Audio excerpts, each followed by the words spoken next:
compañeros, gracias por participar de este nuevo encuentro con Rolando Astarita que organizamos desde Vida y Socialismo. Hoy el tema es teorías de las crisis económicas desde el marxismo. Y brevemente, para introducirnos en la convocatoria, si estamos acá es probable que todos estemos de acuerdo en dos cosas muy genéricas, sin ninguna duda. Una es que el capitalismo no es un sistema acorde con la evolución y el desarrollo de la vida humana en las mejores condiciones, y la otra es que es un sistema con mucha capacidad de preservación, de autopreservación. En este marco, no solamente hay que estudiarlo, sino que lo vivimos cotidianamente, la crisis es el momento en que la segunda de estas afirmaciones se pone en entredicho. Y entender o tener una teoría de la crisis bien fundamentada, fundamentada quiero decir que responda a la realidad empírica y no a los gustos o a las presunciones teóricas, es una herramienta fundamental si nosotros queremos salir de la erudición, o sea, de que los conocimientos del marxismo sean datos eruditos para hablar entre eruditos. En ese caso, si no hay crisis, no tenemos teoría de la crisis y solo conocemos información sobre el funcionamiento del capital, nuestro lugar es el equivalente al de los filatelistas o los entomólogos, grupos especializados en cosas que inciden poco en la vida general. Si la teoría de la crisis es acertada y la podemos utilizar, tenemos una palanca para reconocer los momentos y aprovecharlos en que hay posibilidades de cambio. Así que esta charla nos parece fundamental, y no solamente en el sentido placentero de escucharlo a Rolando explicar cosas y fundamentarlas, sino porque es una herramienta para la militancia. Por eso la conclusión de una charla sobre teoría de la crisis, a nuestro entender, es militar. Me parece una cosa extraña, pero una buena teoría, y es lo que hemos leído en los artículos. O sea, ya sabemos, parte la tenemos spoileada la charla, porque hemos repartido los textos que ha publicado Rolando en estos últimos tiempos. Tiene consecuencias prácticas para la vida individual, no solamente en el momento de las crisis, sino desde hoy. Bueno, si va a haber una crisis, tenemos un punto de apoyo de la palanca del cambio, ahora hay que construir la fuerza que empuje esa palanca. Así que, sin más, le doy la palabra al que sabe y tiene que brindarnos la charla hoy. Gracias, Rolando. Bueno, muchas gracias por la presentación, gracias por la invitación. Bueno, yo voy a hacer un poco esquemático, digamos, en la presentación, me parece, de los puntos fundamentales.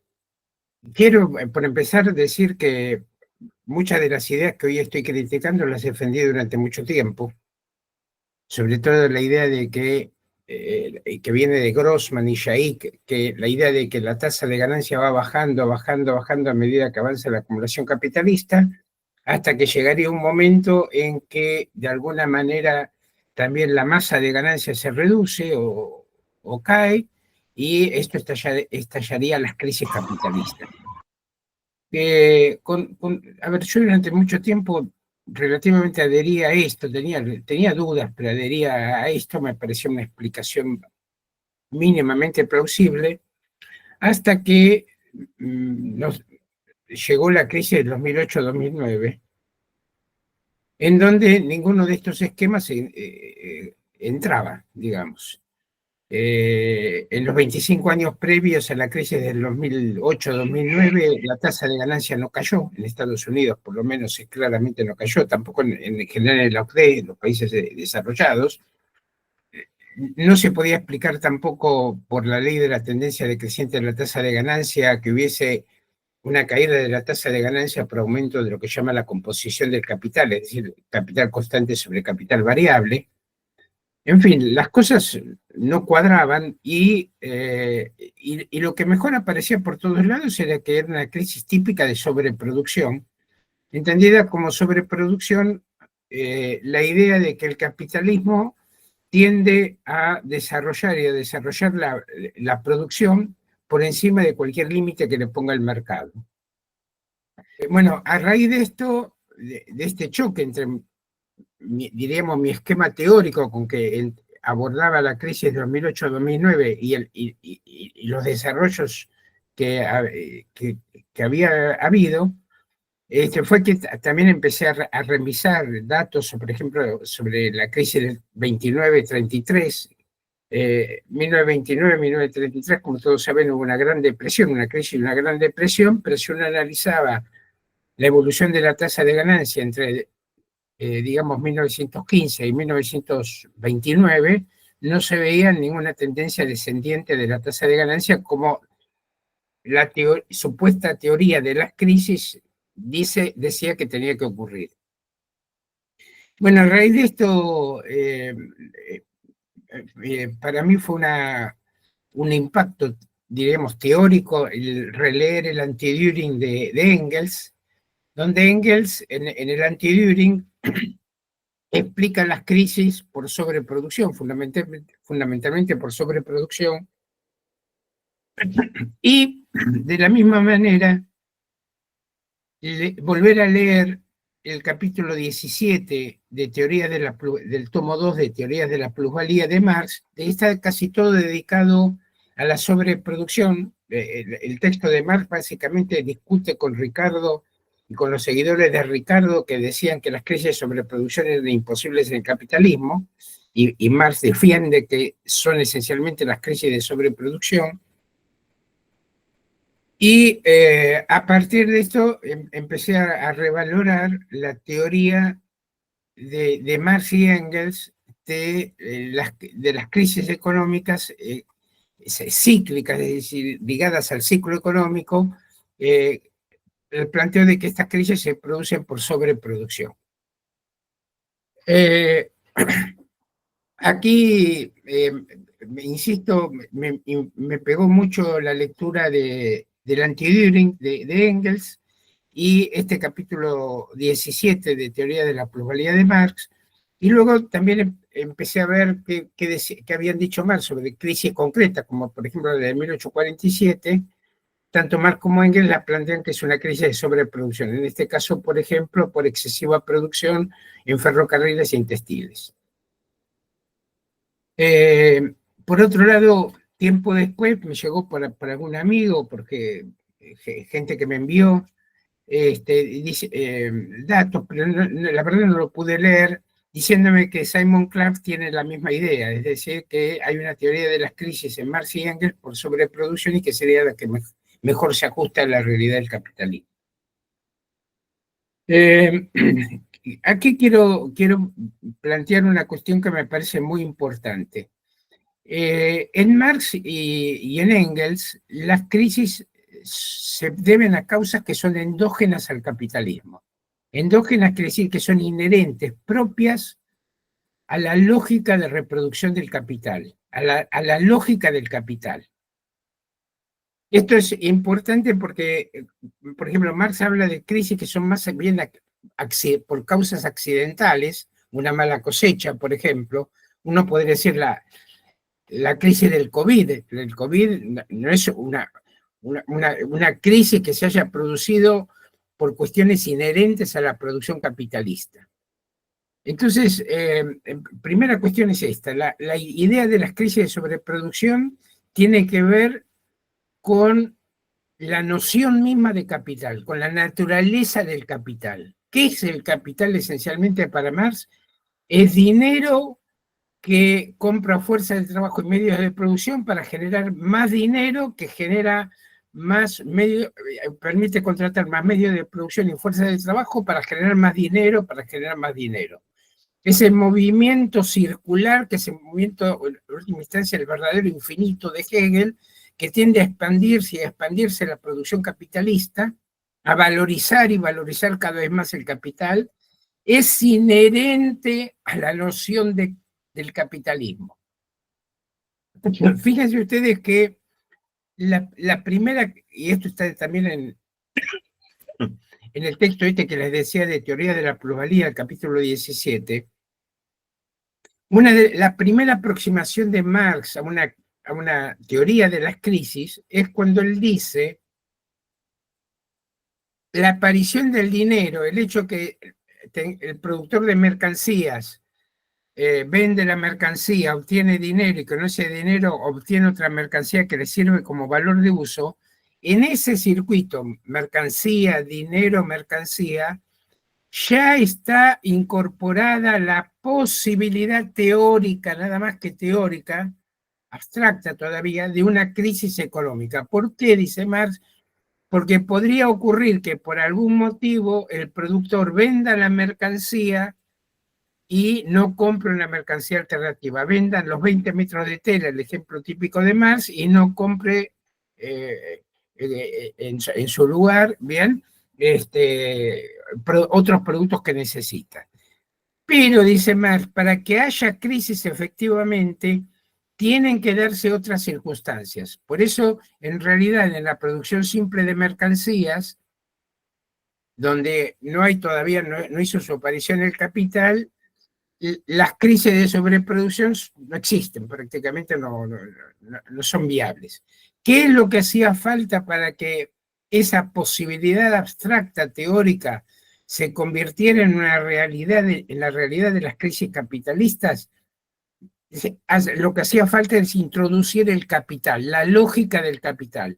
La idea de Marx, que está en los libros publicados, en el Capital, en el tomo 1 publicado, donde ya cuando presenta el capital como valor que se valoriza, es decir, como valor en movimiento, está diciendo esta idea de que permanentemente se trata de ampliar y ampliar y ampliar la producción. En el capítulo 22, por otro lado, cuando habla de la reproducción ampliada, cuando Marx dice acumular plusvalía, es la ley, digamos, del sistema capitalista, dice de Moisés y los profetas, algo así, pero es la ley del sistema capitalista. Y esta idea él la retoma cuando discute las crisis de sobreproducción y dice, ¿qué es lo que ocurre? Movidos por la competencia, los capitalistas buscan ampliar y ampliar la producción de plusvalía, buscan ganar mercados, buscan abaratar los productos, incorporan mejoras tecnológicas permanentemente que generalizan plusvalías extraordinarias y abaratan los productos. Pero de esta manera se va una ampliación, hay una necesidad permanente de ampliación de los mercados, ¿bien? Y llega un momento que la producción supera esa posibilidad de ampliación de los mercados, la oferta supera la demanda. Esto es muy importante. Por ejemplo, Grossman trata de hacer una teoría de las crisis donde oferta y demanda siempre sean equilibradas. La idea de Marx y de Engels es, en la medida que el capital busca aumentar y aumentar la producción, tiende a superar toda demanda posible y se desembocan entonces en esto las crisis de sobreproducción, que generalmente son empujadas por algunas ramas que son las dinámicas en cada época histórica, ¿bien? Por ejemplo, a mitad del siglo XIX eran los ferrocarriles y textiles, ¿bien? En la crisis del 30 habían sido, durante la década del 20, el motor eléctrico, el automóvil, los aparatos de radio, ¿bien?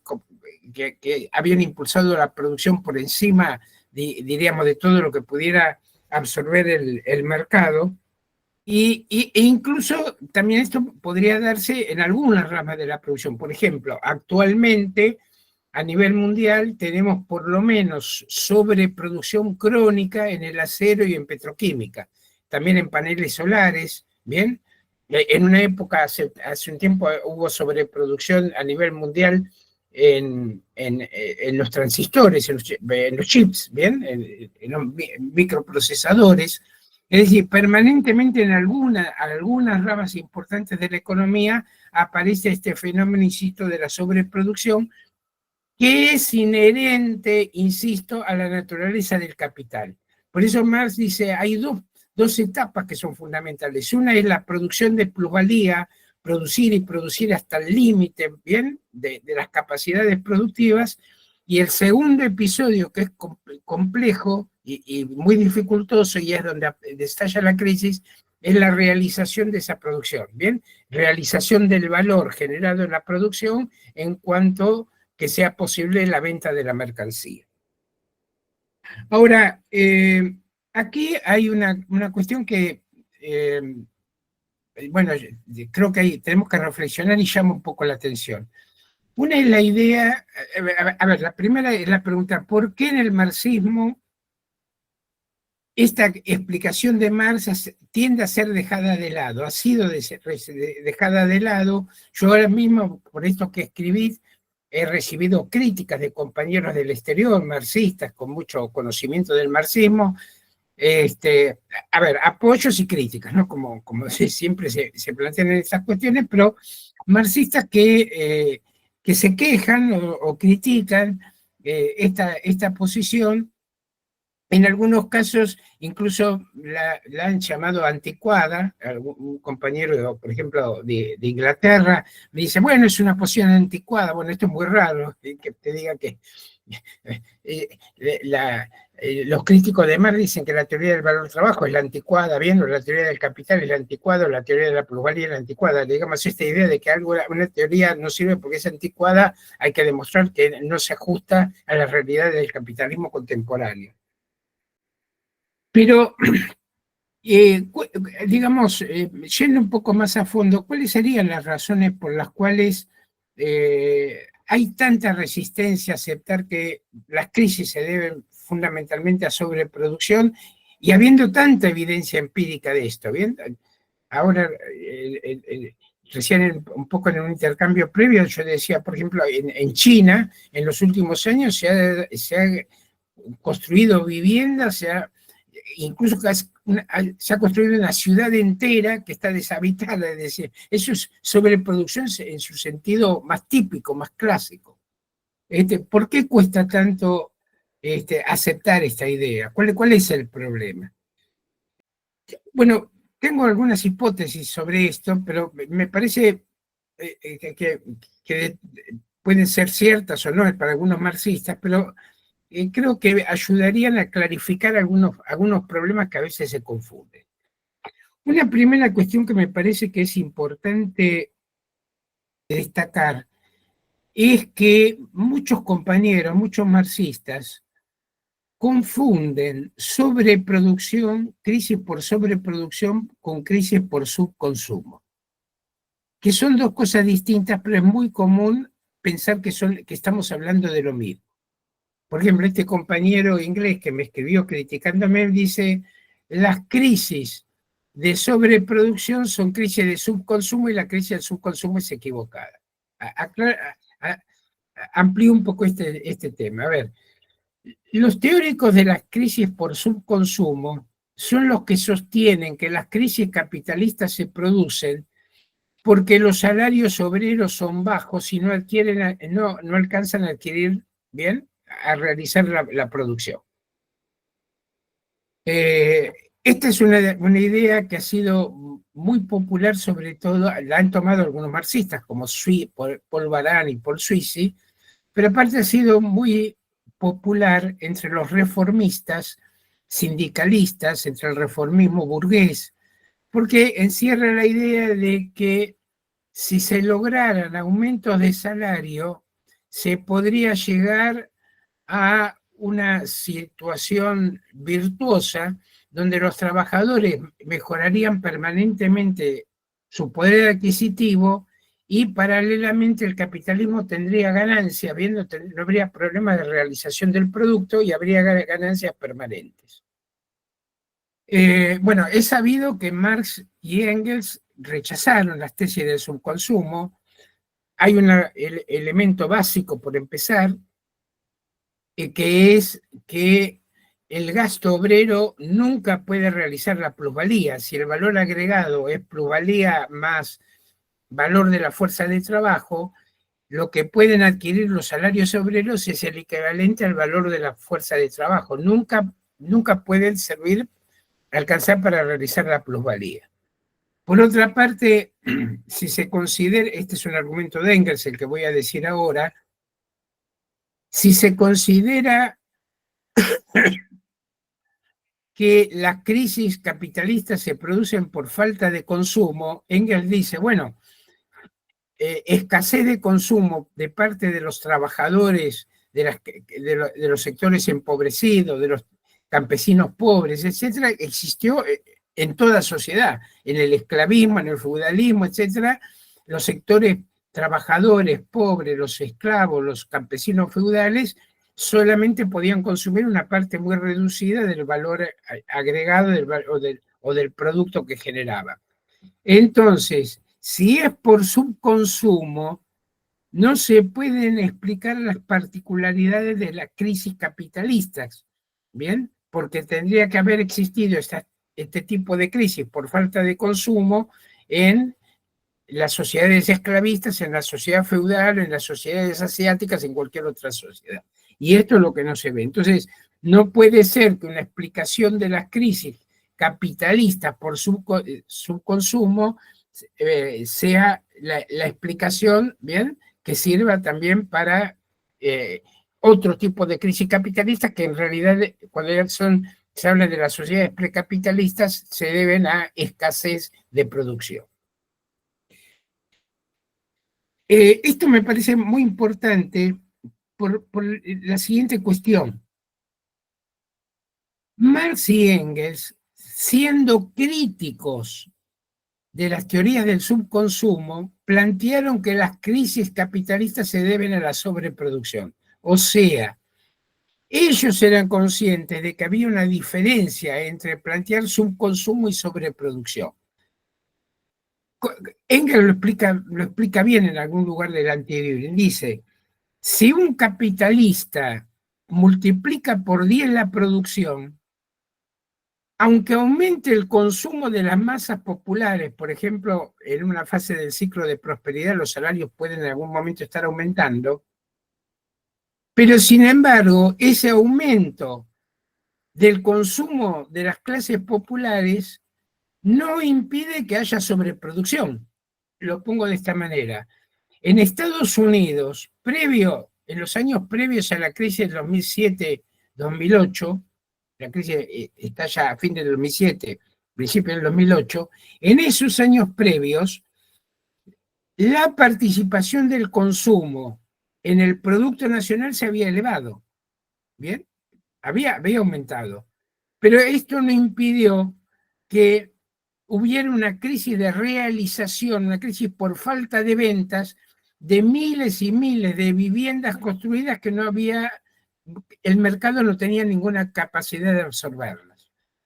Se llegaron, por ejemplo, a dinamitar condominios sin haberse usado, ¿bien? Es decir, destrucción masiva de mercancías porque, insisto, se había sobreproducido con relación a la capacidad de absorción del mercado. En ese sentido, el marxismo plantea que las crisis las crisis típicas del capitalismo son de sobreproducción, sin adherir por eso a la idea de que las crisis se deben al subconsumo, ¿bien?, a la debilidad del consumo de las masas trabajadoras. No tiene absolutamente nada que ver una cosa con la otra. Yo creo que este es un tema muy fundamental.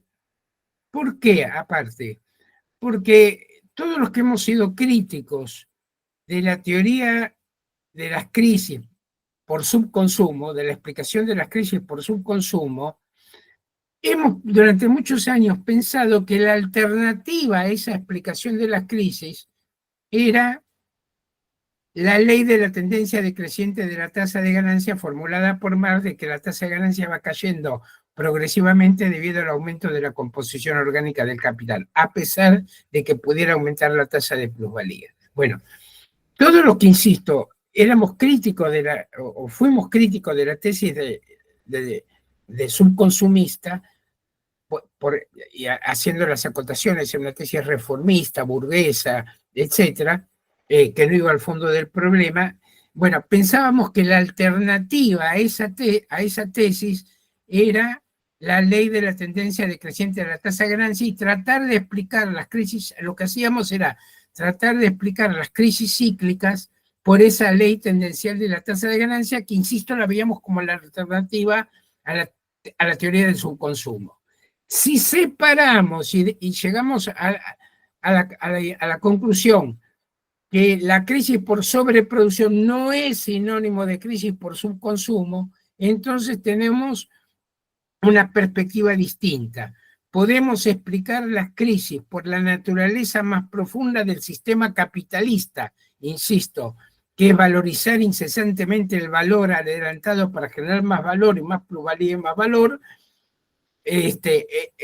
y en ese sentido, sin caer en un planteo reformista, porque la única manera de cuestionar de raíz esta dialéctica, esta dinámica del sistema capitalista que periódicamente desemboca en enormes crisis de sobreproducción con su secuela de desvalorización del capital, cierre de empresas, aumento del desempleo, baja de salarios, etc. Entonces, si esta es la lógica del capital, solamente acabando con la propiedad privada del capital, no aumentando los salarios como medida reformista, sino atacando la lógica del capital, se puede terminar con esta dinámica en que el sistema capitalista mete a la humanidad cada determinado número de años. Bien, habría otra explicación de por qué hay un rechazo a la tesis de la sobreproducción, bien, a la explicación de las crisis de la sobreproducción, que yo pienso que esto tal vez ha incidido más que la anterior, más que la idea de confundir sobreproducción con subconsumo, que es el cuadro general en que se ubica al capitalismo, sobre todo a partir de fines del siglo XIX, principio del siglo XX. La idea que ha tendido a prevalecer en el marxismo, sobre todo a partir de los trabajos de Lenin sobre el imperialismo, tal vez de Trotsky, bien, sobre en el programa de transición sobre el rol de la crisis de 1914, etc. Bueno, lo que tendió a prevalecer es la idea de que el sistema capitalista tiende al estancamiento o ya está en una situación de semi-estancamiento crónico, de no avance de las fuerzas productivas, ¿bien? Algunos le llaman esto capitalismo senil, es decir, ya no tiene fuerzas, capitalismo ya en decadencia, no desarrolla las fuerzas productivas, etc. Esta fue una idea muy generalizada en el marxismo, en las alas revolucionarias, también en algunos sectores del reformismo, y dio un encuadre que me parece fundamental destacar y que ha sido señalado muy bien por Paul Sweezy. Paul Sweezy planteó lo siguiente, él lo veía mucho por el lado del subconsumo, de la falta de demanda por consumo, pero él planteaba, insisto, Paul Sweezy decía, hay una tendencia del capitalismo al estancamiento, fundamentalmente por la incidencia del monopolio en la distribución del ingreso, bien, se concentran los ingresos en los monopolios capitalistas, y la pobreza relativa de las masas populares y la falta de consumo. Insisto, hay entonces una tendencia del sistema capitalista al estancamiento. Si este es mi enfoque, a una tendencia al estancamiento, la idea de que las crisis se producen por una tendencia del capital a desarrollar y aumentar la fuerza productiva no encaja. No hay manera de encajarla. Como dice Sweezy, también dice, si yo sostengo que la tendencia es al estancamiento, insisto, Sweezy, estoy introduciendo un enfoque muy distinto al que tenía Marx. ¿Por qué? Repito, es el argumento de Sweezy. Sweezy dice, porque Marx y Engels pensaban que había una tendencia del sistema capitalista a desarrollar las fuerzas productivas, y el problema entonces era explicar por qué, a pesar de esa tendencia, el sistema capitalista periódicamente entraba en una crisis, bien, colapsaba en una crisis que ellos llamaban de sobreproducción. Si en cambio yo sostengo, en oposición a lo que pensaba Marx, que el capitalismo contemporáneo ya tiene una tendencia al estancamiento, ¿bien? Al no desarrollar las fuerzas productivas, el problema ahora es otro, es explicar por qué puede haber periodos que siempre los llamamos excepcionales, por circunstancias particulares, etcétera, en las cuales haya desarrollo de las fuerzas productivas. Por ejemplo, en esta óptica, muy típica también por caso de los trotskistas, planteaban, sí es cierto, entre 1950 o 1945 y 1970 hubo un desarrollo importante del capitalismo, de las fuerzas productivas, etcétera, pero esto fue un fenómeno excepcional, muy raro, no vuelve a suceder. A partir de 1970, es decir, hace más de 50 años, el capitalismo ha vuelto a estancarse y lo único que tenemos que explicar es, entonces, ¿por qué puede haber algún periodo, algún desarrollo relativo, pero siempre muy débil, y para volver a caer en la serenidad y en el estancamiento? Es decir, la idea de Marx y Engels de que las crisis se explicaban por sobreproducción no encajaba en este enfoque estancacionista del capitalismo que fue muy popular y sigue siendo posiblemente el más popular entre la izquierda y los marxistas contemporáneos y los marxistas de los años 50, 60, 70, etc. Entonces a mí me parece que este es un elemento a tener en cuenta, importante para explicar este rechazo de tantos marxistas a la idea de la sobreproducción. Aquí hay una cuestión interesante incluso. Hay marxistas, a ver, uno de mis últimos trabajos fue tomar la correspondencia de Marx y Engels. Es un trabajo muy largo porque lo cito extensamente, para mostrar que Marx y Engels en su correspondencia ante la crisis de 1847, 1857, 1836, 1867, 66, 67, 1873, 1882, 1884, en todas ellas, ellos hablan de crisis de sobreproducción. Y las explican por sobreproducción. Si uno le agrega que, por ejemplo, la crisis del 29-30 es claramente de sobreproducción, o que, como demuestra Brenner, la crisis del 74-75 de sobreproducción, uno dice, hay muchos elementos empíricos. Uno, para plantear que Marx y Engels explicaron las crisis por sobreproducción. Este es un dato, digamos, no es un principio de autoridad. Podían estar equivocados, pero hay que partir de aquí. Ellos lo explicaron por ese lado. Pero aparte de esa explicación, se ajustaba a los datos empíricos que ellos disponían en esa crisis. Y sí, uno lee, por ejemplo, a Lescure, que es uno de los que más trabajó sobre los datos empíricos de la crisis del siglo XIX, y permanentemente aparece la cuestión de la sobreproducción como una característica del ciclo de auge y prosperidad del capitalismo. Bueno, una tercera razón por la cual habría un rechazo o bastante rechazo por parte de los marxistas a la explicación de las crisis por sobreproducción tiene que ver con el tema de la competencia y el monopolio. Primero,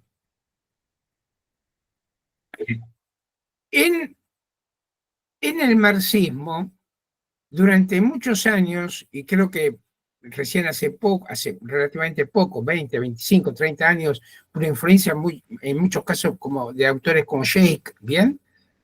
Se empezó a cuestionar la tesis de Lenin del dominio, de Lenin y de otros, Hilferding también, y luego otros que vinieron más, Mandel, Paul Suisse, etc., la idea de que la economía capitalista había pasado a ser dominada por los monopolios. Bien, se había ahogado la competencia, los monopolios podían controlar más o menos a voluntad los precios y la producción, muy importante, y la producción. A ver, ¿por qué digo que esto es muy importante? Porque en la teoría de Marx y Engels, de las crisis por sobreproducción, Hay dos ideas fundamentales aquí. Una, que esta dinámica hacia la crisis es empujada por la competencia. O sea, no hay monopolio, sino lucha feroz, a muerte, en competencia entre las grandes empresas o entre los capitales. Esta es una cuestión importantísima. Por esa lucha competitiva, las empresas, los capitales no dominan la producción. Esto es fundamental. Lo dice Engels en el Anti-Düring, lo dice Marx también en Teoría de la Plusvalía. ¿Qué es lo que está diciendo con esto? A ver, vamos a suponer una empresa, en una rama de la producción donde hay 10 empresas, una empresa mete un cambio tecnológico y duplica la producción. Bien. Si duplica la producción, empieza a bajar los costos y a ganarle precio, a ganarle mercado a las competidoras. Ahora las competidoras tienen que adoptar la misma tecnología y duplicar a su vez la producción. En ese caso, si toda la industria, todas las empresas de la rama duplican la producción, por supuesto, se duplica la producción en la rama, muy por encima de lo que a lo mejor puede absorber el mercado. Es decir, se ha duplicado el output, la producción, cuando la demanda ha avanzado en un ritmo mucho más lento. Ahora, el tema aquí es que las empresas no tienen la opción de no incorporar esa nueva tecnología so pena de desaparecer. Insisto, a ver, esto lo veía, por ejemplo, hace unos años en un artículo muy, muy ilustrativo sobre esto que aparecía en el Wall Street Journal. Esto era a principios de la década del 2000. Decía este artículo, por ejemplo, en fibra óptica hay sobrecapacidad, sobreinversión.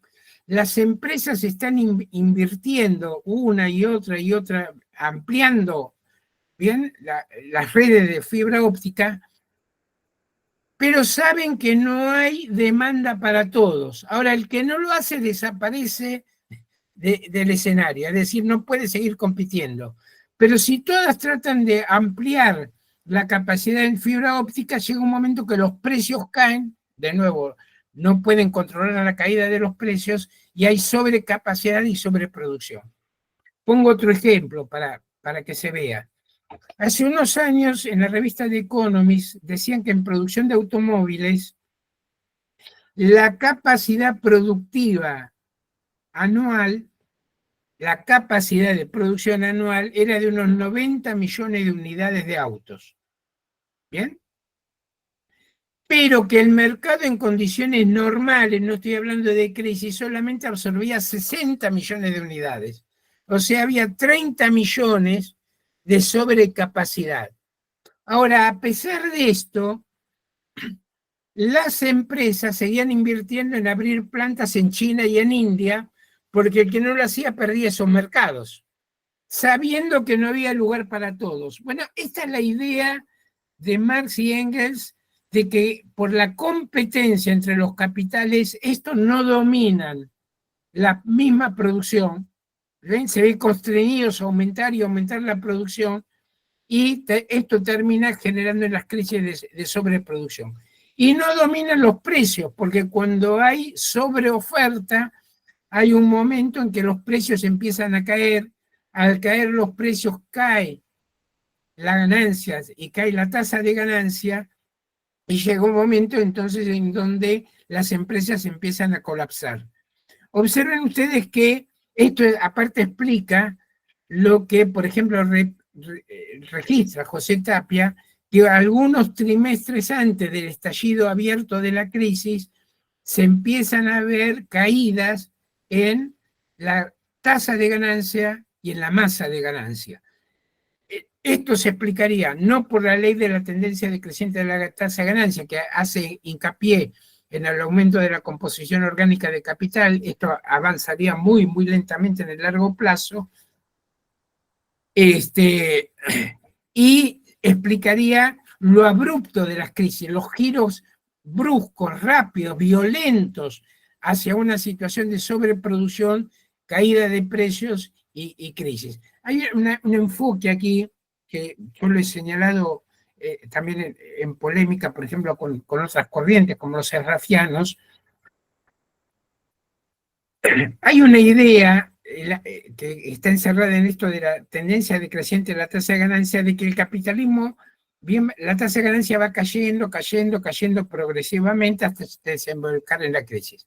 Aparte de que no se registra empíricamente esa caída progresiva, aparte de que es muy difícil explicar por qué la tasa de ganancia entre 1847, por ejemplo, 1857 cayó por aumento de la composición orgánica de capital, eso es una afirmación sin prueba empírica, pero aparte de eso, de estas cuestiones, cuando vemos esta dinámica del capitalismo, de la sobreacumulación o de la sobreproducción, desaparece esa idea de una evolución relativamente acompasada, paulatina, de caída progresiva, por ejemplo, de la tasa de ganancia. Insisto que es la idea, por ejemplo, que tienen Grossman y Yair, que es seguidor de Grossman.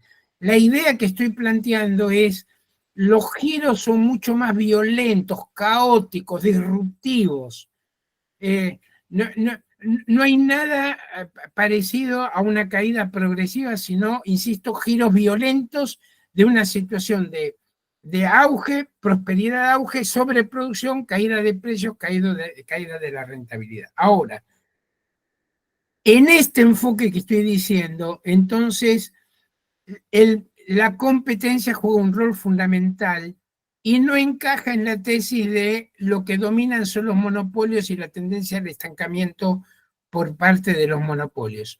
Observen ustedes que Engels, esto después de la muerte de Marx, en la década de 1880 y principios de la década de 1890, registra que hay sobreproducción en ramas, hay sobreproducción de largo plazo, en algunas partes dice es casi crónica o tiende a ser crónica. Crónica me parece estar queriendo decir por lo menos dura varios años, que era una perspectiva que no tenían Marx y Engels en 1847, 1857, pero él lo que dice es: esta sobreproducción crónica se debe a que se rompió el monopolio de Inglaterra, es decir, lo opuesto a la explicación del estancamiento que se da habitualmente en el marxismo. La explicación del estancamiento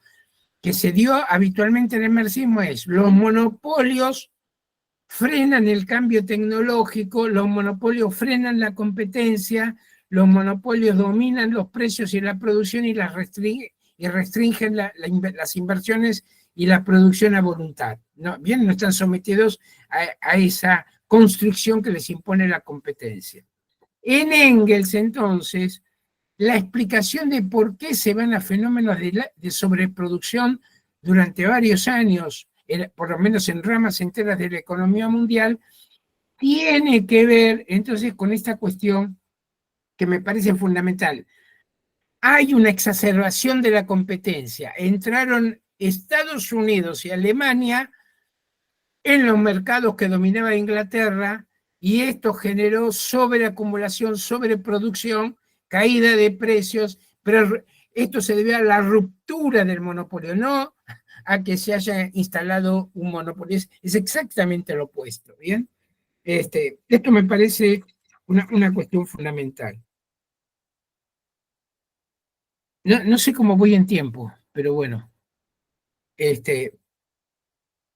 Bueno, aunque sea brevemente, las alternativas que se están dando a esta explicación van por dos tipos. Una es marxistas, ¿bien?, que plantean que las crisis se deben fundamentalmente a aumento de los costos de producción por parte del capital. En algunos casos se plantea que este aumento de los costos se debe al alza de las materias, de los precios de las materias primas en la fase de auge, aumenta la demanda de materias primas, la oferta de materias primas reacciona más lentamente, esto eleva los precios de los insumos en materias primas y esto achica la tasa de ganancia. Esta es una explicación que la ha dado, por ejemplo, Mitchell, no es marxista, bien, pero algunos marxistas la toman, como de por qué las crisis cíclicas, ¿bien? Habría una caída de las ganancias, insisto, por aumento de las materias primas, de los precios de las materias primas. Vinculado a esto, Mitchell también lo plantea, es en la prosperidad aumentan los salarios, al aumentar los salarios,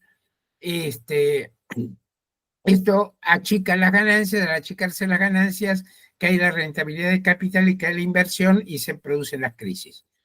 Mitchell, por ejemplo, plantea esto diciendo aumentan los costos laborales porque se incorporan obreros con menos experiencia.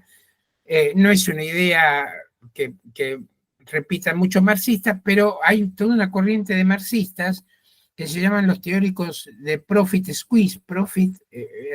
Squeeze quiere decir estrangulamiento de las ganancias por aumento de los salarios. Lo que plantean estos marxistas, este es un enfoque conectado también con el operaísmo italiano, ¿bien? Es la idea de que la crisis se debe esencialmente a la lucha de clases, a la resistencia obrera, al aumento de la presión obrera en el auge, porque se reduce el ejército de desocupados, y esto entonces, insisto, presiona hacia abajo las ganancias.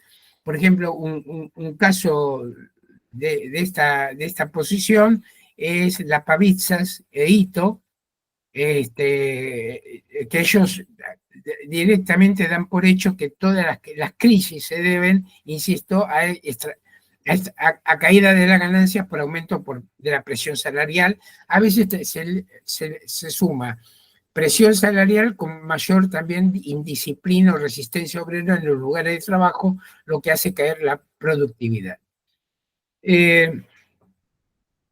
Sobre esto, bueno, y la otra explicación ligada también a esto, que también la da Mitchell, es que la crisis se produce porque en determinado momento se hace muy caro el crédito, ¿bien? Las empresas empiezan a pedir más y más créditos, sube la tasa de interés.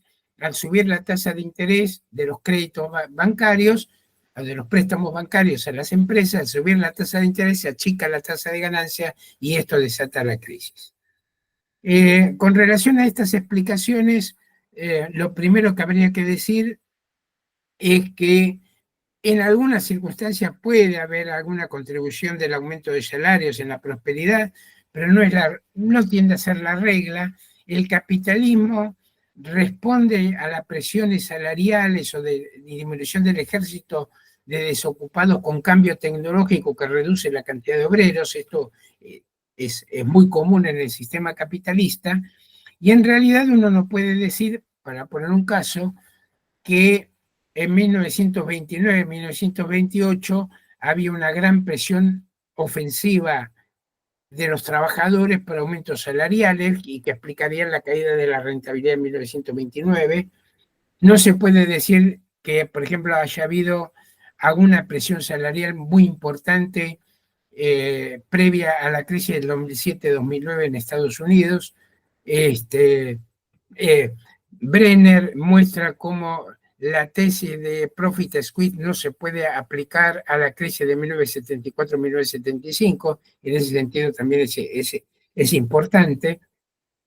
Lo mismo con relación a las materias primas. En algún momento hubo cierta presión mayor de las materias primas, pero no se ve como un fenómeno sistemático, ni mucho menos del sistema capitalista. Por ejemplo, no se dio en la crisis del 29, no se dio en la crisis de 1873, es difícil explicarlo por ese lado. Esto sin negar que en algunos casos puede haber contribuido, ¿bien? Es decir, si uno la empresa tiene las empresas encuentran que hay sobreproducción, caída de los precios, y aparte han subido los costos laborales por el tema de las materias primas, puede ejercer una mayor restricción en la ganancia. Pero no sería el elemento decisivo, ¿bien?, de las crisis de sobreproducción. Uno no puede decir que, por ejemplo, hoy hay sobreproducción en el acero, en petroquímica, en construcción de viviendas, en paneles solares en India, etcétera, porque haya, y explicar esa presión negativa sobre las ganancias por presión de la lucha de clases en China o en Europa, ¿bien? Digamos, que están sintiendo la presión competitiva, por ejemplo, de aceros chinos, de petroquímicas chinas o árabes, ¿bien? Por ejemplo, en petroquímica de los árabes. Bueno, y con relación a la idea que se ha planteado muchas veces y que, insisto, yo en algún momento relativamente adherí a ella, de que haya una caída tendencial de la tasa de ganancia y llega un momento en donde se produce incluso una escasez de plusvalía. Eso es el planteo de Grossman, por ejemplo, de Sheikh, no alcanza la plusvalía. Bueno, tiene varios problemas esto. Una es, no es cierto que la tasa de ganancia vaya cayendo progresivamente, no se registra esto empíricamente, es mucho más a largo plazo y contradictorio el fenómeno del aumento de la composición orgánica de capital. Incide mucho en esto los aumentos de productividad. Los aumentos de productividad abaratan muchas veces el capital constante, aparte permiten el aumento de la plusvalía relativa. Esto, por ejemplo, en Estados Unidos se ve muy claro. A partir de 1980, por ejemplo, la productividad crece muchísimo y se estancan los salarios reales, es decir, esos aumentos de la plusvalía relativa para el capital. Pero la otra cuestión que es muy importante en esta tesis de explicar las crisis por la caída tendencial de la tasa de ganancia, cosa que Marx y Engels no habían hecho, pero que, insisto, se ha intentado muchas veces, es explicar por qué, por ejemplo, si la tasa de ganancia cae del 12 al 11%, a lo mejor no hay crisis, del 11 al 10% a lo mejor no hay crisis, y del 10 al 9% estalla una crisis. Es decir, no, que esta es una cuestión que se le había planteado también, la había reconocido Grossman y Sheikh, al decir, esas caídas paulatinas de la tasa de ganancia en principio no explicarían la crisis. Por eso ellos, ¿qué hacen? Grossman lo hace muy claramente, dice, supongo una alta tasa de acumulación del capital año a año, va cayendo la tasa de ganancia y llega un momento que la plusvalía no alcanza para mantener esa tasa de acumulación del capital año tras año, y entonces estalla la crisis. Aquí hay un problema empírico también importante, que es el siguiente. En realidad, cuando estalla una crisis, se ve que hay abundancia de capital que no ha vuelto a la producción, no hay escasez de plusvalía. En la crisis del 2007-2009 se ve muy bien. Desde el 2000, desde antes de la crisis, desde el principio de los 2000, en la literatura burguesa, económica burguesa, digo esto por el FMI, etcétera, se hablaba, The Economist también lo señalaba, se hablaba del Global Saving Glut, exceso mundial de ahorros. ¿Qué estaba significando con esto? Que había enormes masas de plusvalía que no volvían a la producción, que se mantenían en el terreno líquido, ¿bien? Y que no se invertían, insisto, no se invertían productivamente. Entonces, uno no puede explicar la crisis del 2007-2009 por escasez de plusvalía, no hay manera de encajarlo. Y aquí, para ya ir terminando con el tema, con esta presentación, yo creo que hay que combinar la evidencia empírica con la teoría, y la teoría con la evidencia empírica. Es decir, tiene que haber una realimentación de un lado al otro, de un lado. Si no, es imposible explicar solamente con esquemas abstractos que no partan de los datos de la realidad. Si yo no se logra ver, insisto en esto, que entre entre 1983 y 2006 hay una caída tendencial de la tasa de ganancia, que esto no aparece por ningún lado, entonces no puedo mantener contra viento y marea un esquema teórico, y incluso con el argumento que se ha dado a veces, decir, bueno, hay una tasa de ganancia que solamente conocemos los marxistas y que es la que efectivamente se comporta como Marx dijo que se tenía que comportar. Esto no sirve desde el punto de vista empírico. Pongo esta última cuestión, porque yo uno de los temas que veo con preocupación es que se plantean a veces teorías y no se ve si tienen correlato con la realidad. Pongo esto, y ya cierro con esto, pero pongo este ejemplo. Una de las áreas que se pretendieron explicar, o que, por ejemplo, Ernest Mandel pretendió explicar con la ley de la tendencia decreciente de la tasa de ganancia de Marx, fue la existencia de los supuestos ciclos largos Kondratiev, ciclos de 50 años. Según esta tesis de los ciclos Kondratiev, el capitalismo se movería por ciclos largos de ascenso de unos 25 años y ciclos largos de descenso de otros 25 años, ¿bien? Haciendo onda de conjunto, conformando ondas de unos 50 años. Según Ernest Mandel, estas ondas se explicarían por la ley tendencial de la tasa de ganancia. Aunque en realidad cuando él la explica, por ejemplo, por qué la fase de prosperidad iniciada en 1945 o 48 se termina hacia fines de los años 60, Mandel dice que es por la lucha de clase, por la presión obrera sobre los salarios, porque se había reducido mucho el ejército de desocupados. Aquí mete una teoría extraña, la ley de la tendencia decreciente, para explicar el fin del ciclo Kondratiev A, la fase alcista A, iniciada, insisto, entre 1945 y 1948. Bueno, como sea. Lo que planteaba Mandel era que desde 1970 o 75, pongámosle 1975, se inició una fase depresiva Kondratiev de 25 años aproximadamente, es decir, debería durar desde 1974-75 hasta aproximadamente, digamos, el 2000, principio del 2000. Depresiva, insisto, 25 años de depresión, donde a su vez auguraba que se iba a contraer el mercado mundial. Fíjense bien, entre 1975 y 1999-2000, la predicción era que se contraía el mercado mundial y había una fase global depresiva del capitalismo. Y si seguíamos con esto de las tesis largas, de las ondas largas, uno tendría que haber dicho entonces que hacia el año 2000 y hasta aproximadamente el 2025 iba a haber una nueva fase expansiva Kondratiev, que ahora estaríamos entrando en una fase 1924-25, en una fase depresiva de los otros 25 años. Bien. ¿Qué evidencia empírica hay de esto, de estas ondas largas, aplicado a estos pronósticos?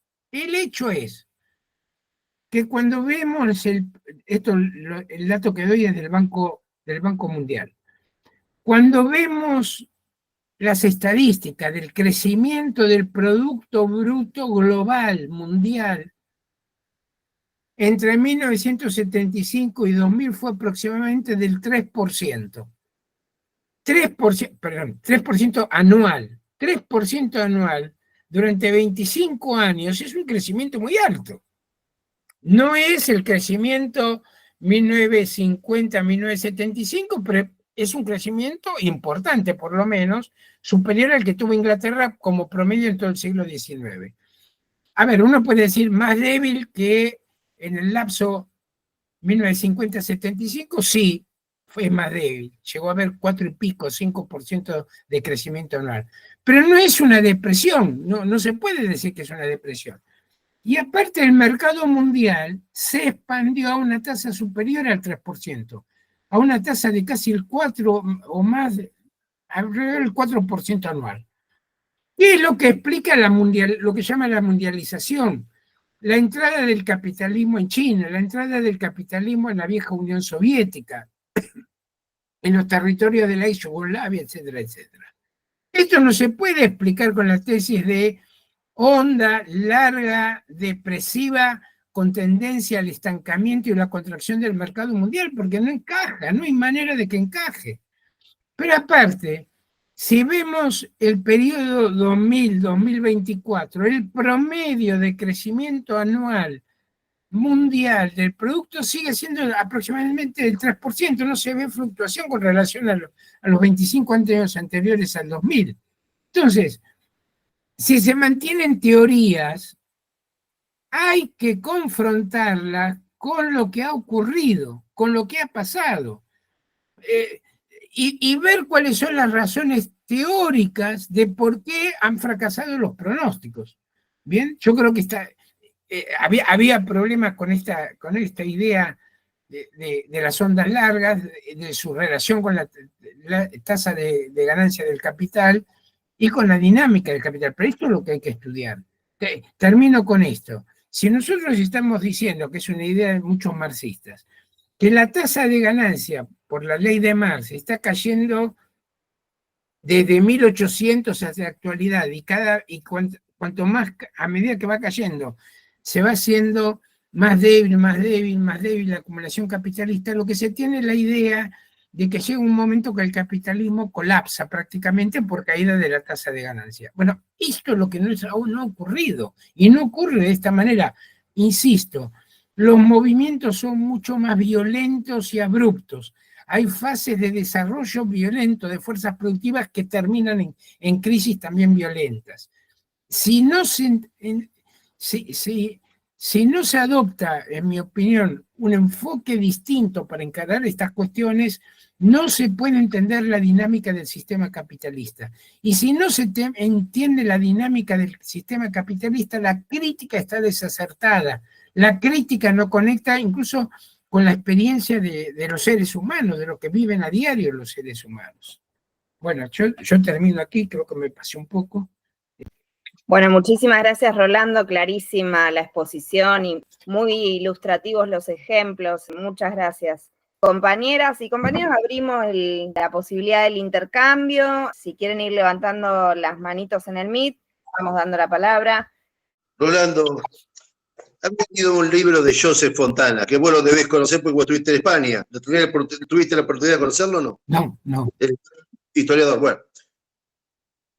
Habla de Reagan y Bush cuando metieron la ley antitrust y bajaron los impuestos ricos y deslocalizaron las producciones, permitieron eso, que trajo un colapso total que le costó a Estados Unidos. De todo eso, más o menos, coincide con lo que decís vos, pero en este caso, cuando le bajan el impuesto a los ricos, ¿esto trae una crisis en la economía para lo que sabés vos? Si se adapta dentro de tu saber económico, nada más. Rolo, ¿querés juntar varias preguntas y después contestás o cómo querés que hagamos? Bueno, esta la contesto ahora, digamos. Bueno. Después vemos. A ver, esto de bajarle los impuestos a los ricos se inscribió dentro de una política mucho más general de aumento de las ganancias por encima de los salarios en Estados Unidos. A ver, señalo, hay una tesis que planteó que en el sistema capitalista había una tendencia, a medida que se desarrollaba el capitalismo en sus inicios, al aumento de la desigualdad, y luego cuando el capitalismo llegaba a la madurez había una caída de la desigualdad, ¿bien? Entre las plusvalías y los salarios.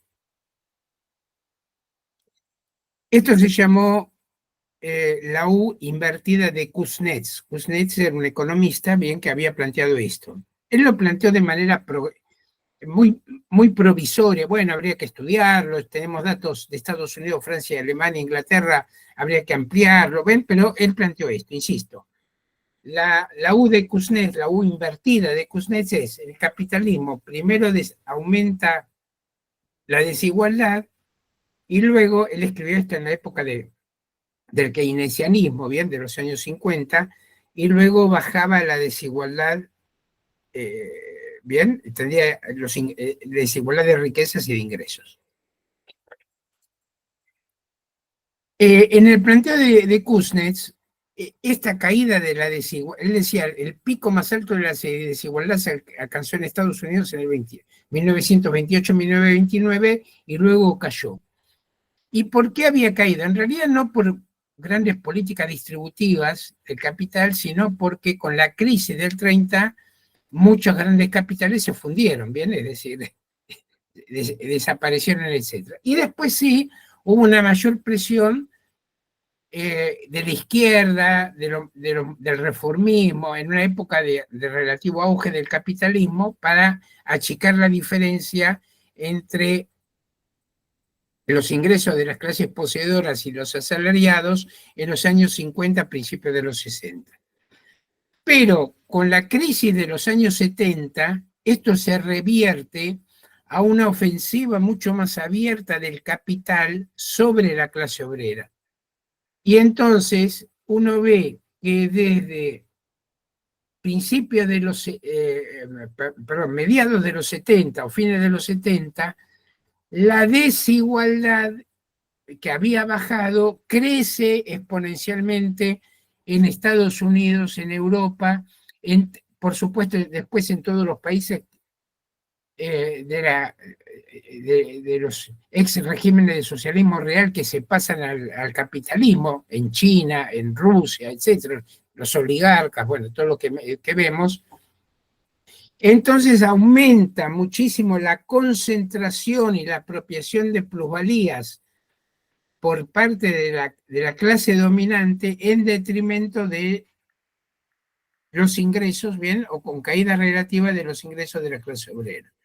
Este es un fenómeno que está muy registrado, insisto, desde principios, desde fines de los años 70, es muy claramente el aumento de la desigualdad de los ingresos y de la riqueza en todos lados, el mundo capitalista.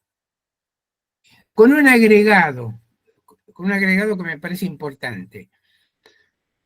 Aumenta muchísimo, aquí hay que distinguir, porque a veces si se toman los salarios de conjunto, hay salarios que no corresponden, figuran como salarios, pero no corresponden a la clase obrera, que son los CEOs, los directivos de empresas, que cobran, a ver, yo aquí tengo una polémica con algunos marxistas.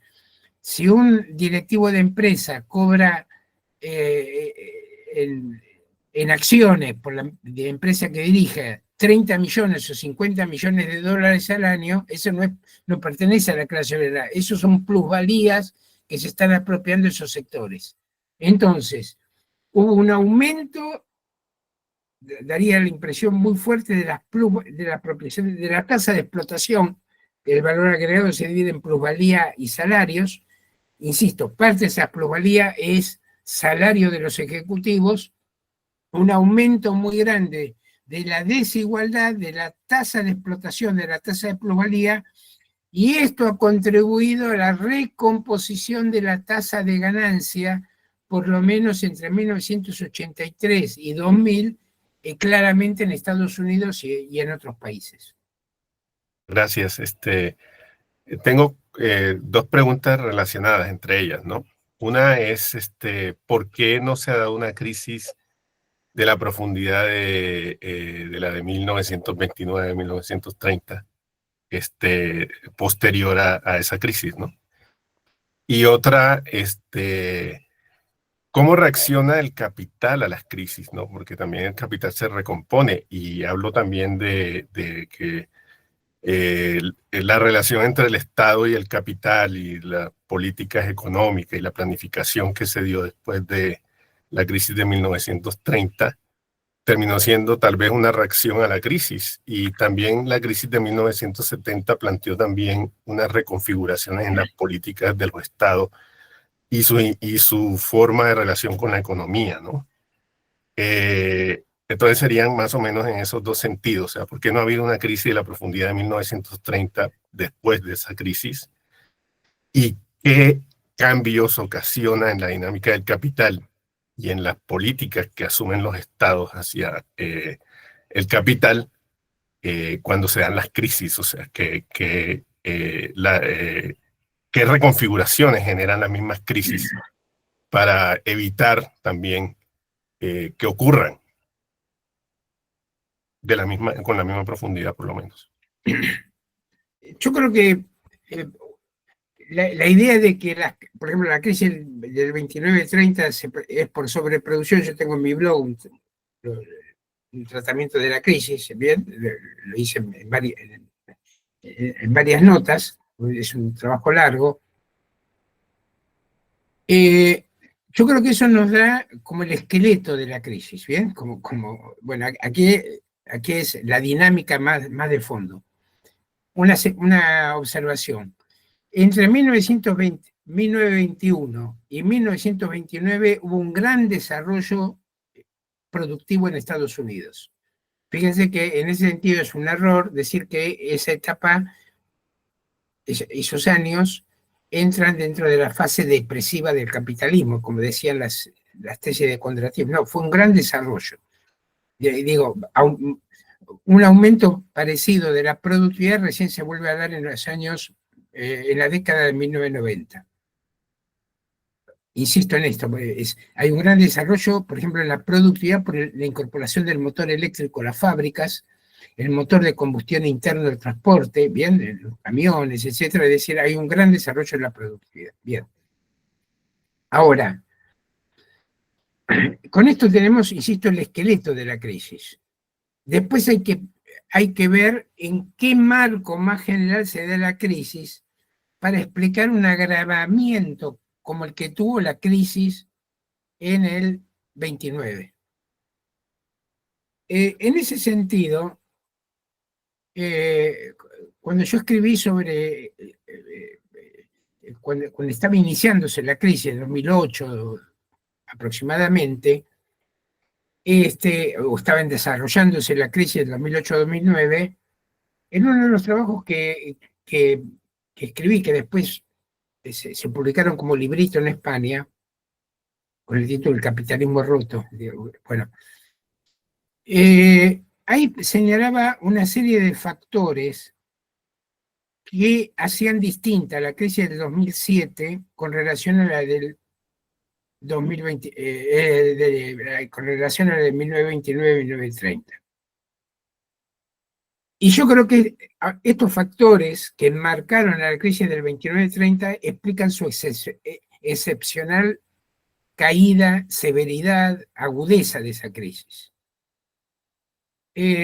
Señalo algunos, bien, ahora se me van a escapar algunas otras razones, pero señalo algunas. Primero, la crisis del 29-30 estalla en un momento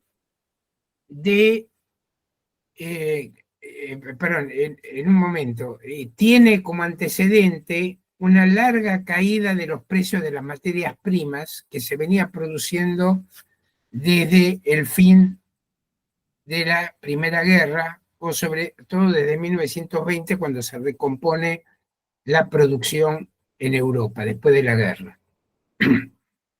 Esto es muy importante. A ver, durante la Primera Guerra, cuando la producción agrícola en Europa se interrumpe muchísimo, cae mucho, muchos países aumentaron la producción de bienes agrícolas, entre ellos Estados Unidos. Cuando termina la guerra y vuelven se recompone la producción agrícola en Europa, hay una sobreproducción de productos agrícolas que provoca una caída grande de los precios. ¿Bien? Y esto es muy importante, ¿por qué? porque, por ejemplo, en Estados Unidos todavía, en Canadá más, todavía en Francia más, en otros países más, pero en Estados Unidos incluso, que era el país capitalista más desarrollado, diríamos, ahora lo digo de memoria, pero un 50-60% de la población era agraria, era campesina, farmers.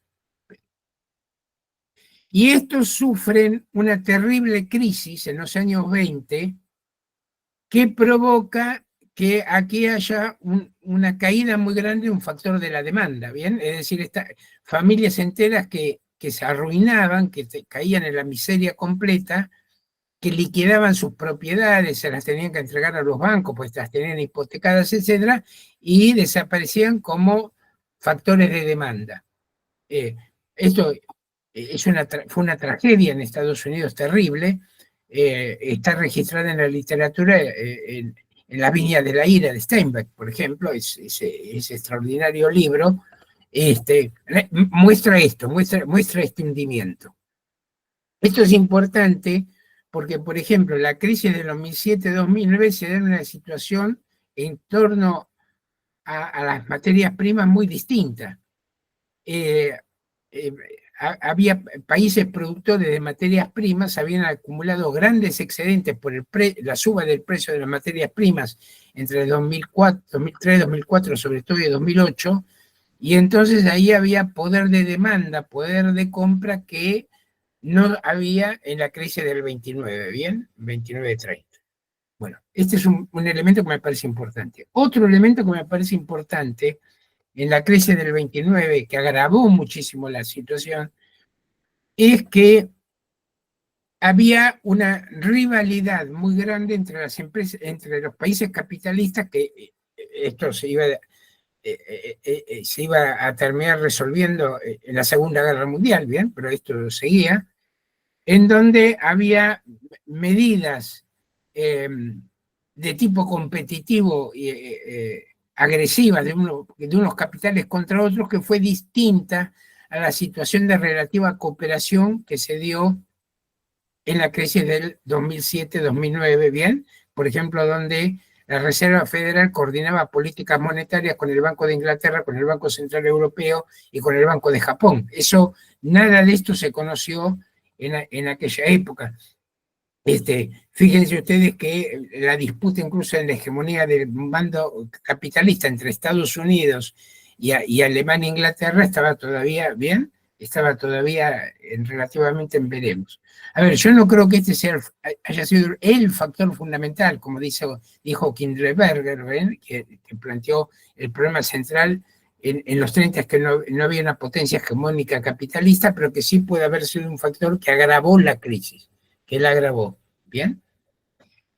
Bueno, por otro lado, el capital todavía no había resuelto el problema de la contención del movimiento obrero. Es decir, digo esto porque yo pienso que ya en los 30 era clara que la política del estalinismo era contener a la revolución mundial, la fuerza del proletariado, etcétera, pero a los ojos de la clase capitalista, el peligro soviético seguía siendo presente, ¿bien? Y en ese sentido, fue un factor que aumentó la incertidumbre general del capital, bien, frente a la crisis capitalista. Bueno, y otro factor que quisiera señalar es que también la política monetaria cambió. Digo esto por lo siguiente, a ver, Marx sobre esta cuestión decía, refiriéndose a la banca, al acta bancaria inglesa de 1844, que impedía emitir dinero en épocas de agudización de la crisis, Marx decía, las crisis se deben a las contradicciones internas del capitalismo, ¿bien? No se deben a que haya tal legislación bancaria o tal otra legislación bancaria. Pero una legislación bancaria estúpida, decía Marx, puede agravar innecesariamente las crisis. Fíjense ustedes, por ejemplo, que una cuestión que no existía en Estados Unidos cuando se desata la crisis era el seguro de depósitos de los bancos. Los bancos, un ahorrista tenía dinero depositado en un banco y la Reserva Federal no garantizaba esos depósitos. Si el banco quebraba, si el banco no podía devolver los depósitos, el ahorrista perdía sus ahorros. ¿Esto qué hacía? Esto hacía que apenas corriera la bolilla de que un banco tenía problemas, y en 1930-31 había muchos que tenían problemas, rápidamente había corrida sobre los depósitos. Esto, el banco no podía devolver los depósitos, porque es imposible que un banco pueda devolver los depósitos, porque los tiene dado en créditos, y el banco cerraba. Bueno, esto agravó terriblemente la crisis. Llegaron a quebrar 9.000 bancos en Estados Unidos. Fue una sangría. Entonces, esto iba en espiral hacia abajo, en una crisis de tipo depresivo, con además el intento de defender a toda costa el valor del dólar. Fíjense ustedes que, por ejemplo, cuando se desata la crisis que estalla en Austria y Alemania de 1931, que es una crisis a partir de la cual Inglaterra, que había vuelto al patrón oro, vuelve a decretar la inconvertibilidad de la libra, ¿bien? Y se fractura el mercado. Sí. Con la crisis del 31, insisto, aparecen áreas económicas autónomas, el área de la libra esterlina, la cual entra a Argentina por el pacto Roca-Rusiman, pero no es solamente Argentina, son muchos. Viene el área del dólar estadounidense, el área del marco alemán, el área del yen. Se fractura el mercado mundial, agravando la crisis de manera tremenda. Bueno, ante esa situación del 31, cuando estalla la crisis, insisto, en Austria y Alemania, la Reserva Federal, en plena depresión, aumenta la tasa de interés. Es decir, todavía empeoraba de conjunto la situación. Por eso, una de las medidas que hace, Roosevelt cuando sube en el 33, sube con un programa ortodoxo en realidad, pero una de las primeras medidas que hace es devaluar el dólar. Bien, lo devalúa en relación al oro, pasa el dólar, lo devalúa un 75%, es mucho lo que lo devalúa.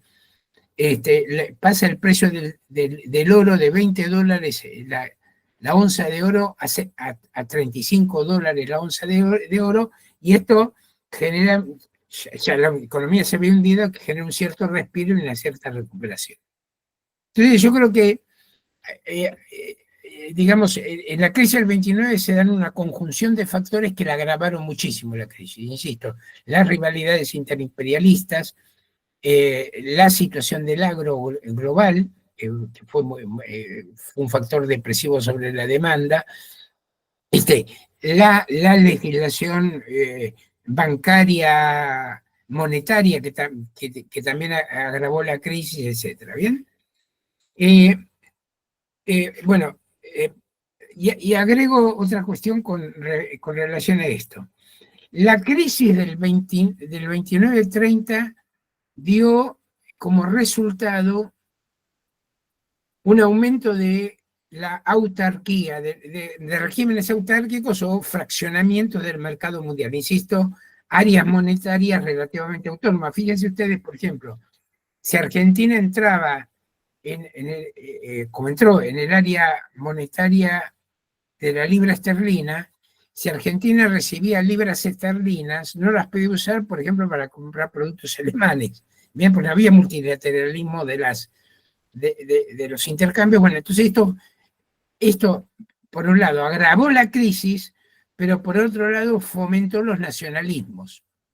Los nacionalismos, el fenómeno del peronismo, todos los nacionalismos se entienden en este marco general de contracción del mercado mundial, donde entonces encajaba esa cuestión. ¿Por qué digo esto?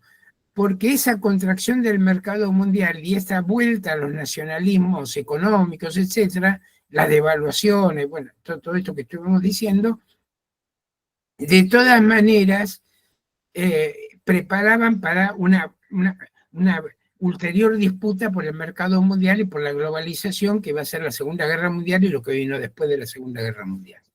Ahora, ¿por qué digo esto?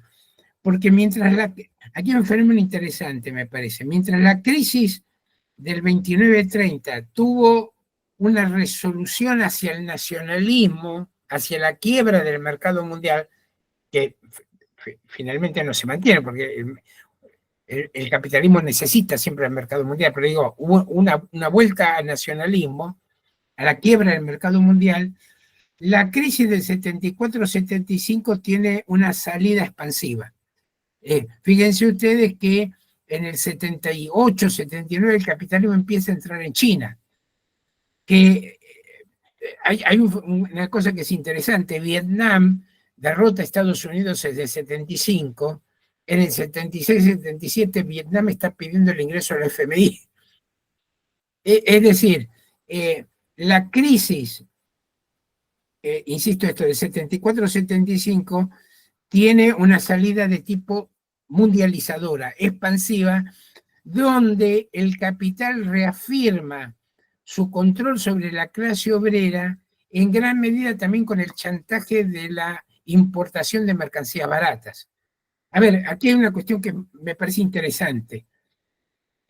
Mandel, haciendo sus pronósticos sobre la importancia de los ciclos Kondratiev en los años 1970 aproximadamente, 75, 80, bueno, Mandel decía que solamente si la clase obrera era derrotada con el fascismo y el nazismo, o regímenes parecidos, guerras civiles abiertas, etc., solamente así el capitalismo podría reconstruir la acumulación del capital. Incluso él decía que en los años 20 y 30 esto había sido la clave para la recuperación del capitalismo, ¿bien? El ataque del fascismo y el nazismo a la clase obrera.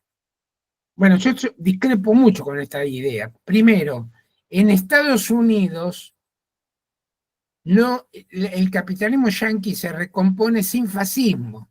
Roosevelt no es fascismo. Es un error decir que New Deal era fascismo.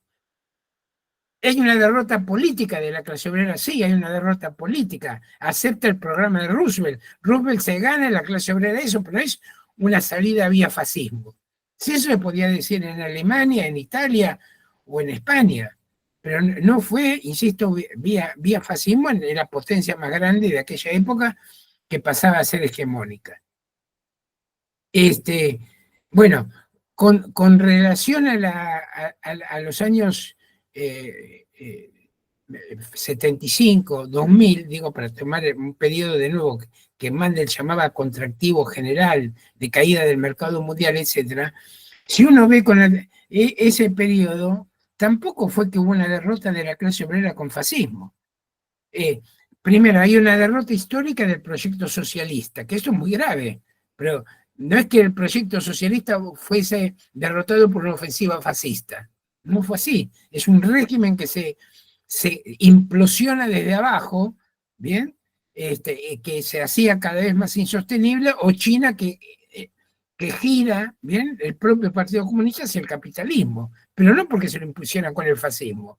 Se impone más bien con la lógica del capital, con la lógica de la mundialización, frente a la cual la clase obrera se queda sin respuesta, porque la clase obrera apela al Estado burgués cuando el Estado burgués es el que dirige la ofensiva, apela al nacionalismo cuando estábamos a contramano de la corriente histórica que iba hacia la globalización del capital. Entonces se queda sin política la clase obrera, digamos, dirigida por la socialdemocracia y por los partidos comunistas, que termina dando lugar al surgimiento de estas expresiones de la ultraderecha que vemos hoy.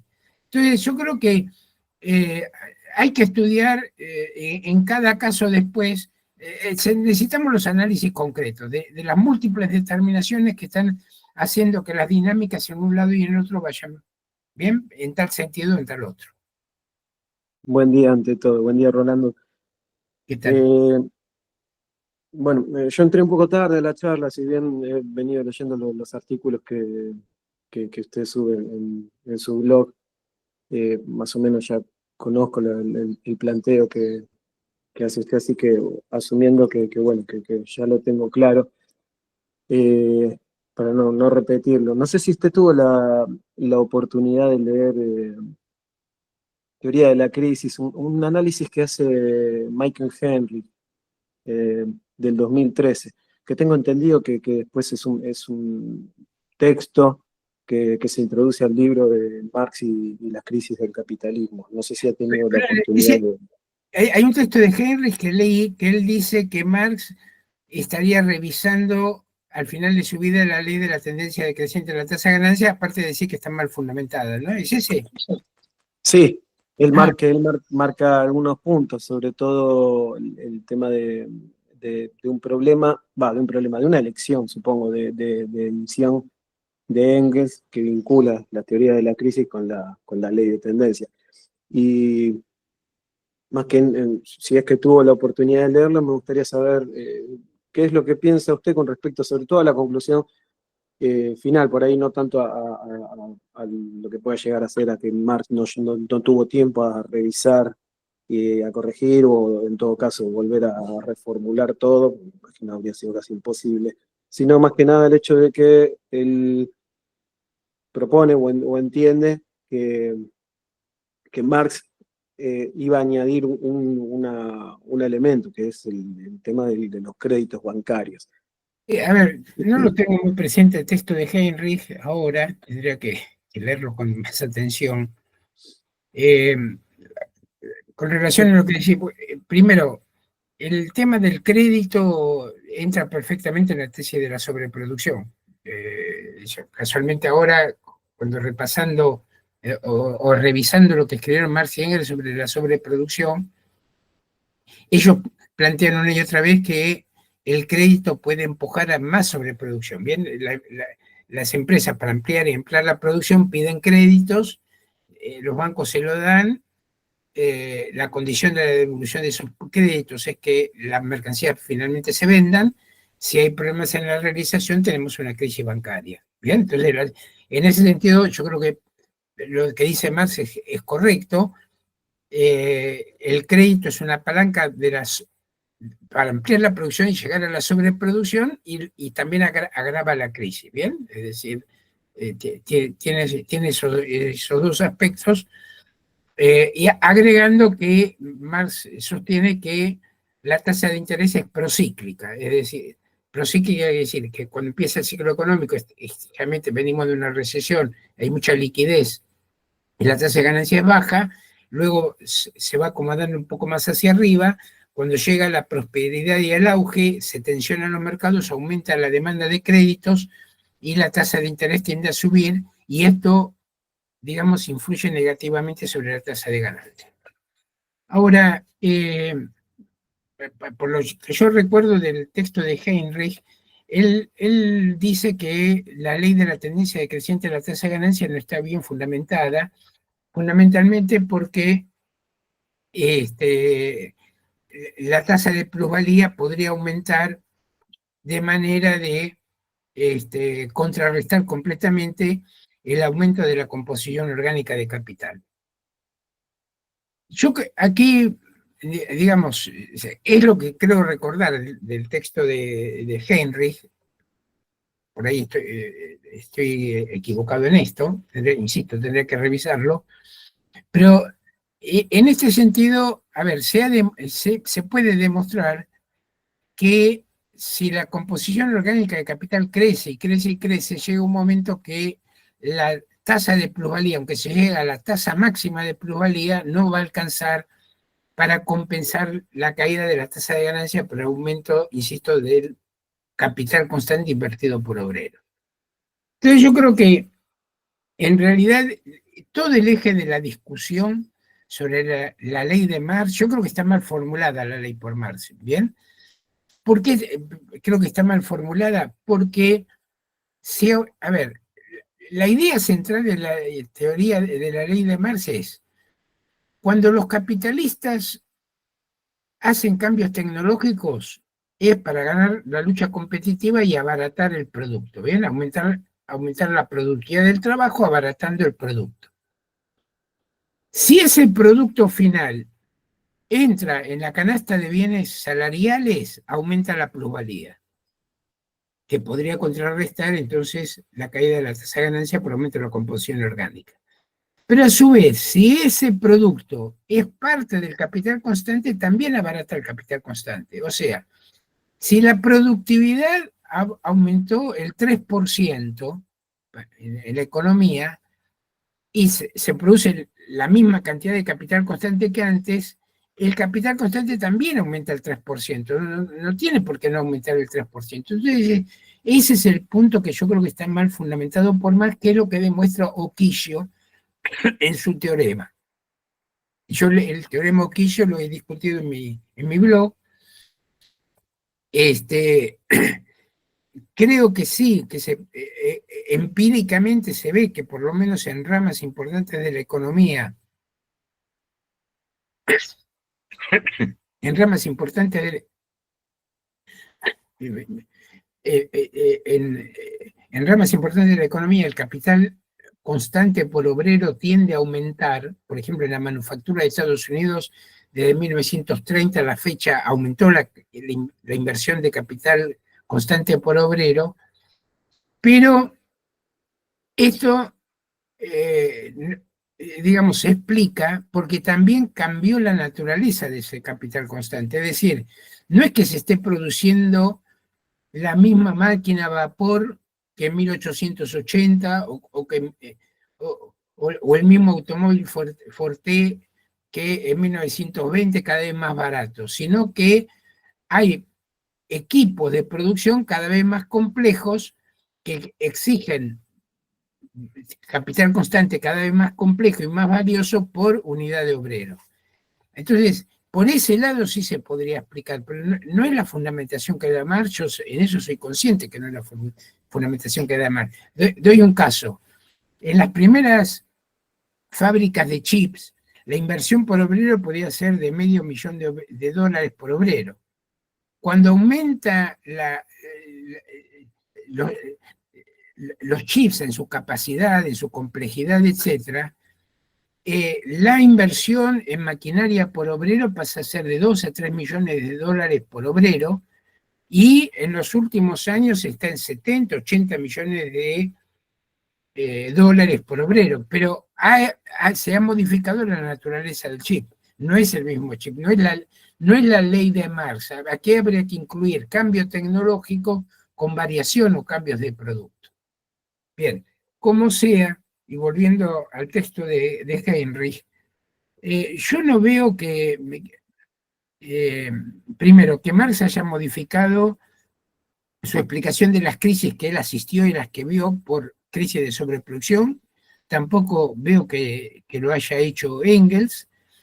Y aquí quisiera señalar una cuestión que me parece que lo he señalado en uno de mis últimos artículos. A ver, está muy difundida la idea entre los marxistas de que Marx no elaboró una teoría de las crisis completa, ¿bien? Bueno, yo, si la agregamos completa, estoy de acuerdo.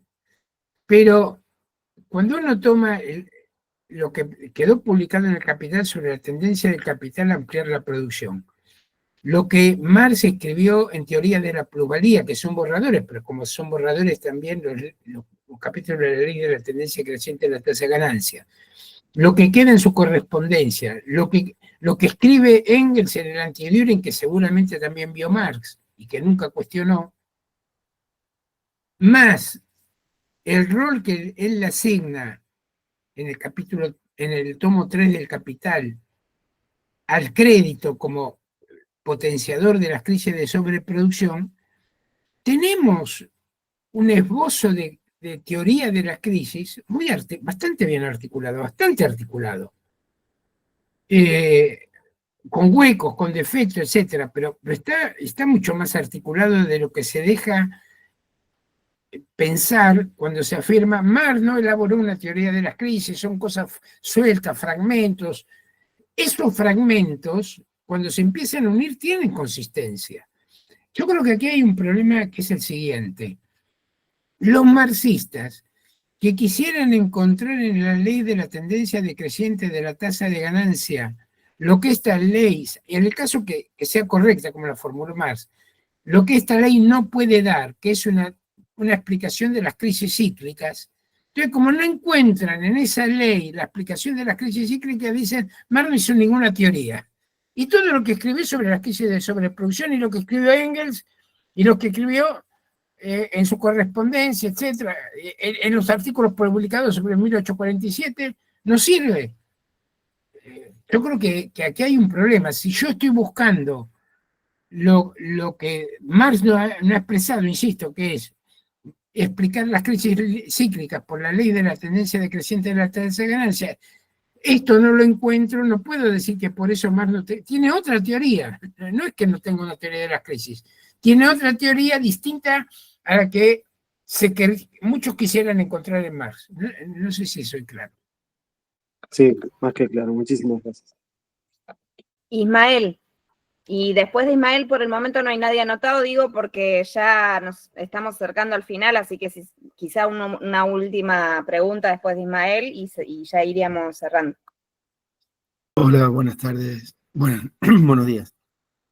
No son preguntas a lo mejor cortitas, pero bueno, es inevitable. Una, ¿cómo ve la situación argentina respecto, digamos, de estos temas que estamos viendo? Y la otra, ¿qué relación tiene todo esto, o qué relación estima usted que tiene todo esto con la guerra en Europa? Bueno, primero, sobre la guerra en Europa, yo no creo que se ligue a la crisis cíclica del capital o cosas por el estilo, ¿bien? Por ejemplo, incluso el desastre que tiene la pobre economía ucraniana no tiene que ver con la teoría de las crisis. Muy brevemente, primero, yo defiendo el derecho a la autodeterminación de Ucrania. Creo que es un error plantear que son dos potencias imperialistas enfrentándose. Yo creo que el derecho a la autodeterminación nacional es un derecho democrático burgués que hay que defenderlo, ¿bien? Aquí la invasión de Rusia es una invasión de tipo imperialista, territorial imperialista, y soy partidario de que de la idea de que Ucrania tiene el derecho a defenderse. Digo esto porque por ejemplo, en el trotskismo argentino prácticamente todos plantean que Ucrania no tiene derecho a defenderse. Tendría que rendirse a los rusos, etcétera. Bueno, yo estoy completamente en contra de esa posición. Ahora, insisto, no tiene que ver con las crisis cíclicas, ¿bien? Tiene que ver más bien con posición geopolítica de Rusia,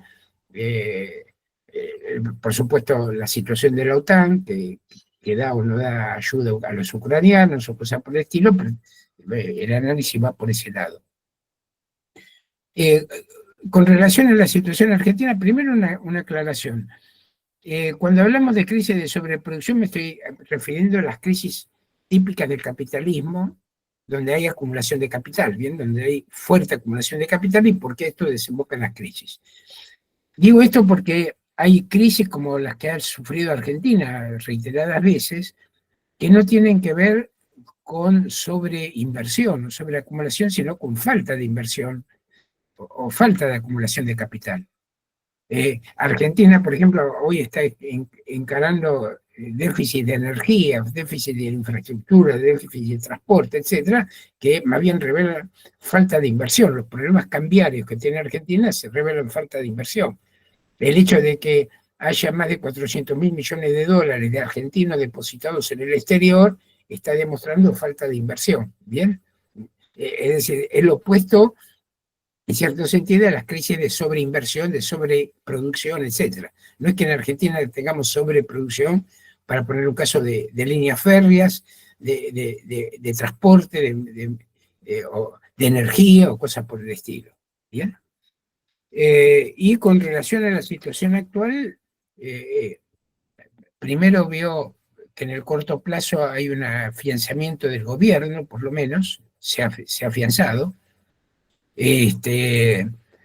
Hay un problema muy de larga plaza y muy tremendo, que es a la derrota a la que ha llevado a la clase obrera el movimiento nacional y popular, estatista, etcétera, lo ha llevado a un callejón sin salida. es el apoyo fundamental que tiene Milei para avanzar en este brutal plan de ajuste. Es un brutal plan de ajuste que no ha encontrado resistencia seria en la clase obrera hasta ahora, ¿bien? Ha habido esporádicos, pero digamos, la clase obrera ha cedido en muchos sentidos. Yo lo digo incluso en el caso, a ver, yo soy profesor de universidad, todavía estoy jubilado, pero sigo dando clases y sigo ligado a la universidad. En la universidad el movimiento de resistencia ha pasado a un impasse, un relativo impasse. Las tomas no se pudieron mantener, las marchas, la primera fue muy masiva, la segunda un poco menos, la tercera solamente la potenció la izquierda y quedó siendo una lágrima, es decir, y le han mejorado algunas variables macroeconómicas al gobierno, sobre todo con la entrada de unos 20.000 millones de dólares, ¿bien?, que entraron por esto de la moratoria y que son los que han comprado activos argentinos, etc. Hay aquí, de todas maneras, un hecho que hay que ver cómo sigue, que es el sector cambiario y el sector externo. Argentina, estas épocas de veranito cambiario se han repetido muchas veces, apreciación permanente del tipo de cambio, es decir, que no se corresponde a un aumento de la productividad. Hoy se está viendo, por ejemplo, en el turismo saliente que ha crecido mucho, turismo entrante que ha caído, el déficit de la balanza de turismo sigue siendo, está creciendo, es cada vez más grande. Hay muchas empresas que empiezan a tener problemas por este lado, y entonces muchas veces por este punto estallan las cosas en Argentina. Pero bueno, por ahora yo veo un fortalecimiento de este gobierno, de la derecha. A ver, políticamente se fagocitó una parte del PRO, rompió el radicalismo, hizo votar leyes con una minoría absoluta en el Parlamento, fracturó al propio peronismo, a gobernadores del peronismo, ha fracturado a la dirigencia sindical ahora, ¿bien?, con esto que acaba de ocurrir. Entonces, yo en este muy breve análisis lo que sí planteo es que se está en una etapa más bien defensiva para la clase obrera, para defender en todo lo posible conquistas o derechos atacados, bien, pero es una etapa, insisto, defensiva, y donde pesa mucha parte el tema de esto que se llama la lucha cultural. Aquí hay una lucha, esta lucha cultural es una cosa de imponer una ideología basada en la insolidaridad, el egoísmo, el ataque a la clase obrera, el ensalzamiento del capital, el ensalzamiento de los capitalistas, ¿bien? Es un ataque a fondo en este sentido, y yo creo que todos los elementos que hacen la lucha, lo que en el marxismo siempre se llama la lucha ideológica, que debía acompañar a la lucha económica y política, tiene una importancia fundamental, como así también todo lo que sea defensa de libertades democráticas o ataque a estas expresiones semifascistas como las que hemos tenido hace poco, que se han producido en la zona norte, ¿no?, en San Miguel. Bueno, compañeros, cumplido el horario y habiendo aprovechado, creo, bastante a fondo la charla y algunas cosas más, le agradecemos, Rolando, la reexposición de lo que ya habíamos distribuido con los documentos, pero siempre es mucho más interesante, más didáctico, más pedagógico cuando lo contás. Reitero para el resto de los compañeros lo mismo que dije al comienzo, ¿no? La profundidad de la explicación y las consecuencias de la existencia de las crisis capitalistas para nosotros deben ser leídas como una razón más para organizarnos por la causa del socialismo y luchar para que la crisis en sí termine siendo una posibilidad, una salida distinta del capitalismo. Así que gracias por participar y las preguntas y la escucha, y gracias, Rolando, y bueno, hasta el próximo encuentro. Un abrazo. Gracias, muchas gracias. Saludos, muchas gracias. Gracias, Rolando.